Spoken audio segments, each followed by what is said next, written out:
সম্প্রতি গত সপ্তাহে এখানে বৃষ্টি হয়েছে পুরা গালফে, বিশেষ করে দুবাই আবুধাবিতে বৃষ্টিতে অনেক জলোচ্ছ্বাস হয়েছে।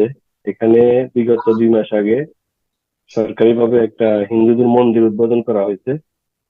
এখন অনেকেই বলে যে এই মন্দির উদ্বোধন করার কারণেই এভাবে আল্লাহর আযাব গজব এদের উপরে আসছে। এবং কি একজন মাদানি, উনি পড়ালেখা করে ইয়েতে, মদিনা ইউনিভার্সিটিতে, উনিও এটা বলছে। উনি এই বিষয়ে একটা পোস্ট করছে যে এদের উপরে মন্দির উদ্বোধন করার কারণে এদের উপরে এটা আল্লাহর আযাব ও গজব।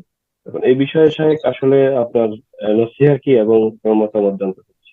জাযাকাল্লাহ খাইর। আমার নসিহা হচ্ছে যে এইরকম আযাব গুলি তো দেশেও আসছে, তো ওগুলোকে আযাব বলছেন না? ওগুলো আযাব নয়? নিজের সংশোধন করতে হবে না? বাংলাদেশে তো প্রতি বছর বন্যা হচ্ছে, ভারতে পাকিস্তানে প্রতি বছর আসমানি জমিনি বিভিন্ন রকম দুর্যোগ হচ্ছে।